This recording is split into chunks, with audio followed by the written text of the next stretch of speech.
I'd now like to recognize Ranking Member Carbajal for an opening statement for 5 minutes. Thank you, Chairman McDowell, for you and Chairman Ezell calling today's hearing. The U.S. Coast Guard is the nation's premier multi-mission law enforcement agency. As the only uniformed service to conduct both homeland security and defense missions, the importance of the Coast Guard cannot be understated.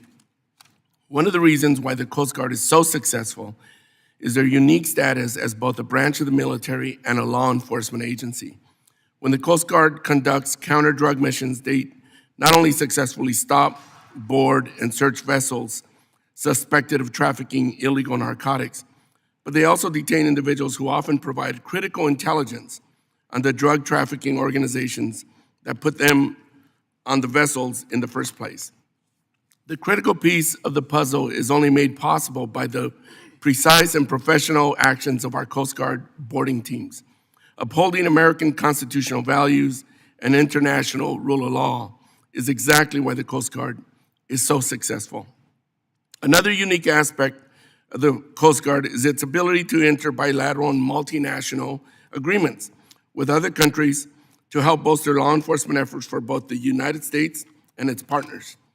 This real-time engagement with other countries not only helps preserve rules-based order in the maritime domain, but it also helps the U.S. engage in strategic soft power diplomacy across the world.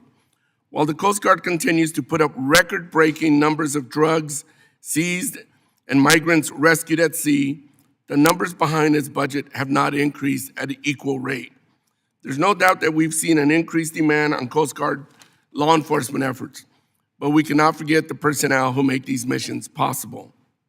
I am very concerned that the Department of Homeland Security Appropriations Bill will not appropriately fund the Coast Guard operations and support account. Coast Guard assets don't run themselves.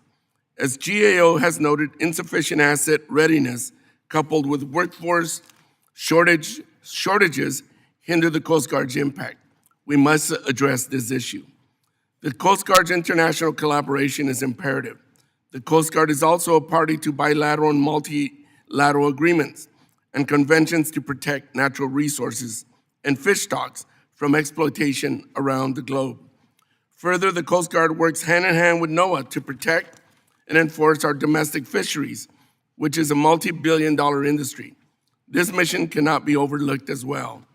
Finally, while I have a serious concern about the administration's actions in Venezuela, I am encouraged by the Coast Guard's actions to enforce the law at sea.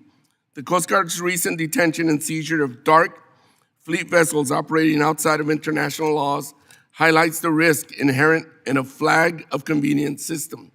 American flagged vessels are owned by Americans, crewed by American mariners, and follow American laws. We should be doing everything we can to encourage other countries to follow suit.